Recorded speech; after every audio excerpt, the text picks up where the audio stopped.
Et en direct du studio radio de la Première, nous recevons la présidente des Républicains calédoniens, Sonia Backès. Les questions de Thierry Belmont. Bonjour Sonia Backès. La proposition de délibération fixant la date de la consultation sur l'accession à la pleine souveraineté du pays pourrait être fixée au 4 novembre prochain. Alors depuis quelques heures circule cette information donnée par Philippe Gomès sur sa page Facebook. Philippe Gomès, député de la seconde circonscription. Ça fait beaucoup réagir. Le Rassemblement LR a même décidé de se retirer du G10. Quelle est votre réaction ? Sur la date, on est tous d'accord. On est tous d'accord pour que ce soit le 4 novembre. On est tous d'accord pour qu'elle soit fixée par le Congrès. C'est d'ailleurs nous qui avons été précurseurs, puisque nous avions déposé une délibération dès septembre 2017. Mais nous ne sommes absolument pas d'accord sur le texte qui accompagne cette délibération, qui est une forme de préambule à l'indépendance qui a été rédigée et préparée par Philippe Gomès. Alors, pourquoi une forme de préambule à l'indépendance ? Parce qu'en fait, il y a un certain nombre d'éléments. Philippe Gomès, il parle de processus irréversible de décolonisation, il y parle de peuple souverain sur son destin, il y dit que les relations entre les Calédoniens et la France se fait dans la perspective de la pleine souveraineté. Enfin, tout ça va dans le sens d'un préambule vers l'indépendance. D'ailleurs, en G10, Philippe Gomès prend systématiquement parti pour les indépendantistes. Et là, il a décidé de franchir un cap, puisqu'il a décidé de passer en force son texte, puisque ce texte-là a été largement discuté, amendé en G10, mais n'a pas fait l'objet d'une signature, puisque j'ai moi-même, par écrit, refusé de signer ce texte en tant que chef de groupe. Il a décidé de passer en force en le publiant sur sa page Facebook, ce qui d'une part va à l'encontre, bien évidemment, de l'accord de confidentialité, mais au-delà, qui démontre qu'il veut aller absolument, là on est au-delà même de l'indépendance association, puisque dans toutes les discussions, Philippe Gomès va au-delà de ce que demandent les indépendantistes. Donc à ce titre, nous avons décidé de sortir du G10. Ça n'a pas de sens. Ce G10, il a été créé par le Premier ministre pour permettre aux différents partenaires politiques de discuter, certainement pas pour discuter, pour négocier l'indépendance. Vous sortez du G10 comme le Rassemblement LR, ça veut dire quoi ? C'est l'éclatement de ce groupe ? Ça n'a plus lieu d'être, c'est-à-dire que ce groupe-là, il avait vocation à dialoguer en toute sérénité. Nous avons les uns et les autres des partis politiques, des instances décisionnelles. Ce groupe, il n'a pas vocation à décider, à valider de quoi que ce soit. Philippe Gomès, encore une fois, veut passer en force pour faire approuver son peuple souverain, son peuple calédonien, pour faire approuver la souveraineté partagée qu'il défend. C'est non pour nous. Nous sortons du G10 parce que dès l'instant où il y a une volonté de passer en force, où il y a Philippe Gomès ne fonctionne que par des coups politiques. Il veut faire un coup politique. Est-ce que c'est bien raisonnable, Sonia Backès, à 9 mois de ce référendum, de ne pas pouvoir discuter parce qu'il y a des désaccords sur les mots, sur les personnalités ? Est-ce qu'aujourd'hui, il ne faudrait pas prendre sur soi ? C'est parfaitement déraisonnable, effectivement, de la part de Philippe Gomès d'avoir cassé ce groupe, parce qu'en fait, bien évidemment, en publiant ce qui était confidentiel, il l'a cassé volontairement. C'est une volonté délibérée de sa part. Les discussions auraient pu continuer, c'est-à-dire que ce texte-là, il a fait l'objet d'heures et d'heures de discussions. Nous, on avait un certain nombre de retours à faire, considérant que la fixation de la date ne méritait pas encore toute cette repentance coloniale. Ça suffit. L'accord de Nouméa, vous savez, Thierry Belmont, l'accord de Nouméa dit que le passé a été le temps de la colonisation, le présent est le temps du partage par le rééquilibrage, et l'avenir c'est aujourd'hui qui commence, c'est le lendemain du référendum. L'avenir, c'est l'identité dans un destin commun. Là, dans le texte qui est proposé par Philippe Gomès, on est encore dans cette repentance coloniale, ça suffit. Et donc, pourquoi vous dites le texte proposé par Philippe Gomès ? Parce que c'est le texte proposé par Philippe Gomès. Il a été discuté avec tous les membres du G10, très largement, même si vous n'avez pas apposé votre signature. Mais je vous confirme que je n'ai pas apposé ma signature. Donc, si vous voulez, ça méritait... Vous disiez vous-même, il y a quelques mois, que les indépendantistes auront toujours cette revendication indépendantiste. Donc, comment faire aujourd'hui si on ne prend pas en compte cette revendication ?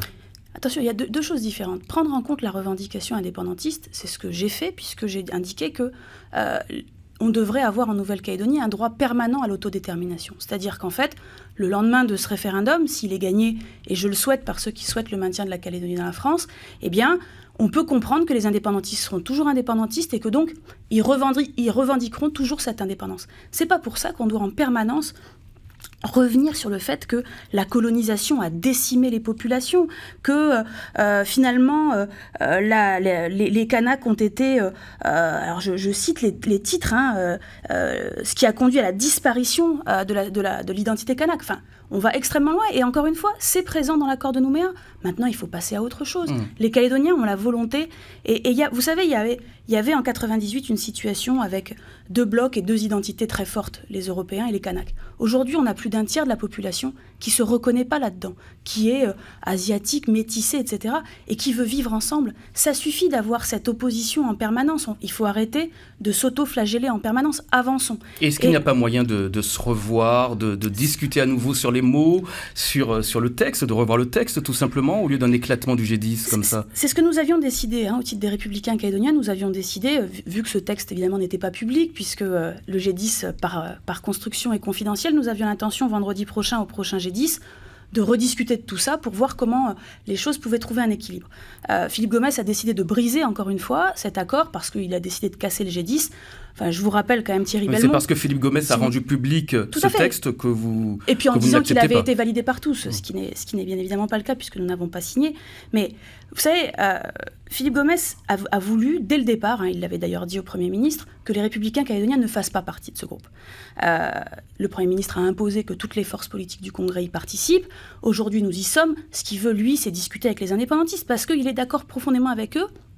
À aucun moment dans les discussions, Philippe Gomès ne parle de la France. Moi, je suis fier qu'on soit dans la France. Il a honte qu'on soit dans la République française. Tout ce qu'il écrit va dans ce sens-là. Eh bien, je suis désolée, on est à quelques mois du référendum. Il faut qu'on assume et il faut qu'on soit fier de vouloir rester français. Le président de la République arrive sans doute au mois de mai prochain. Il faudra que les Calédoniens montrent qu'ils sont fiers de leur drapeau bleu blanc rouge. Mais le président de la République dira aussi que les loyalistes ne sont pas capables de se réunir, de discuter entre eux. Ce qu'avait proposé son Premier ministre, donc ce G10, finalement, ça part en éclat. Réunir la famille loyaliste, on peut l'oublier? Philippe Gomès n'est pas loyaliste, Thierry Belmont, il est nationaliste, c'est pas moi qui le dis. Qu'est-ce qu'on entend par nationaliste? Vous lui demanderez. Nationaliste, pour lui, c'est peuple souverain, c'est tout ce qu'il écrit, le chemin de la souveraineté, souveraineté partagée, partage des compétences régaliennes, c'est pas être loyaliste. Il y a toujours eu une opposition frontale entre vous et Philippe Gomès, c'est pas parti pour s'arranger. Il n'est plus loyaliste, il l'a annoncé, c'est pas moi qui l'ai fait, encore une fois, c'est lui.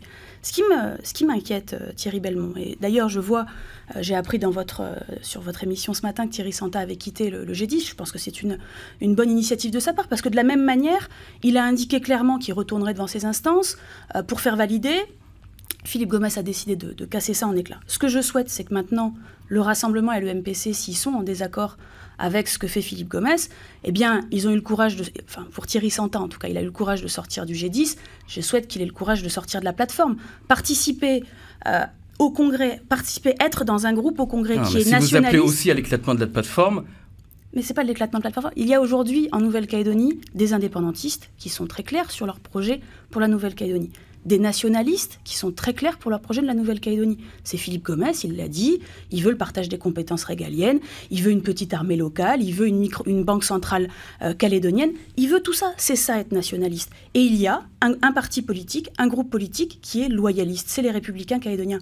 C'est pas compliqué, soit le Rassemblement se retrouve dans le nationalisme de Philippe Gomès et il reste dans la plateforme au Congrès, soit effectivement ils en sortent et ils nous rejoignent. On avait réussi, enfin ils avaient réussi en tout cas à l'État, à vous mettre tous autour d'une table pour pouvoir discuter. Aujourd'hui, comment continuer la discussion à quelques mois du référendum, encore une fois? Nous, on a vraiment joué le jeu. On a vraiment joué le jeu de la discussion. Encore une fois, on y a passé des heures.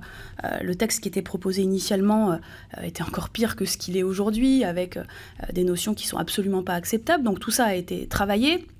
C'est encore largement insuffisant. Ça méritait sans doute qu'on continue à discuter. Ça prend du temps. Ça prend du temps de discuter parce qu'on a des positions qui sont très différentes. Et on arrive bien finalement à discuter avec les indépendantistes qui sont finalement beaucoup moins demandeurs de ce genre de choses que Philippe Gomès. Oui, ça prend du temps. Mais est-ce qu'on a le temps? Oui, on a le temps. On a encore une fois, le référendum, je voudrais revenir sur quelque chose qui est extrêmement important. Nous avons été, sur le sujet de l'avenir de la Nouvelle-Calédonie, précurseurs. Pourquoi? Parce que, je l'ai dit tout à l'heure, nous avons en septembre 2017 déposé une demande de délibération fixant la date du référendum. Nous avons été les premiers à le faire.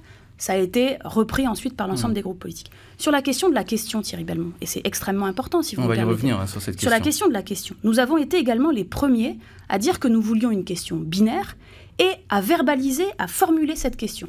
Cette question que nous avons proposée, c'est quoi? C'est est-ce que les Calédoniens souhaitent accéder à l'indépendance ou est-ce qu'ils souhaitent rester dans la France avec 2 bulletins, un bulletin indépendance, un bulletin France. Ça se rapproche de la proposition de Gaël Liano ce matin. C'est pas, ça se rapproche, c'est Gaël Liano et Thierry Santa, et je les en remercie, nous ont complètement rejoints puisque le Rassemblement et le MPC ont rejoint la position que nous avons développée en septembre 2017, donc ça fait maintenant plus de 6 mois. Donc, encore une fois, ils nous ont rejoints sur ce sujet-là aussi. Et c'est une très bonne chose. Ça veut dire qu'on voit bien qu'en Nouvelle-Calédonie, il y a des loyalistes et il y en a qui ne le sont plus.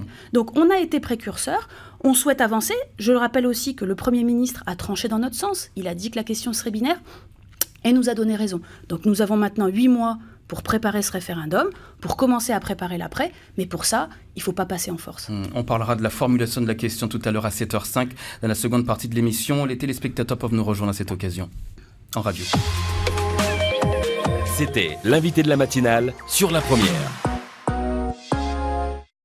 Et dans 2 minutes, un nouveau point sur l'actualité avec Charlotte Mestre. On découvrira les titres du journal de 7h30. Merci d'écouter La Première. La Première. Pub. Les meilleurs prix sont chez Cheval Distribution. Jusqu'au 4 mars, profitez de nos offres canons au rayon jardinerie, animalerie et équitation. Découvrez notre nouveau catalogue sur la page Facebook Cheval Distribution. Cheval Distribution, votre animalerie jardinerie à petit prix au rond-point Bellevue, ouvert 7 jours sur 7. Comment ça? Faut que je retourne bosser? Eh oui, Père Noël, c'est encore Noël chez Canel. Et pour fêter la rentrée, un smartphone Samsung est offert aux 50 premiers souscripteurs de l'offre multiplet. Oh bah non, je venais juste de commencer à me reposer là. Bon ben, on y retourne alors, hein. Joyeux Noël. Enfin, joyeux février. Enfin, joyeuse rentrée. En ce moment chez Canel, souscrivez à l'offre multiplet. TV, téléphone et internet à partir de 6 980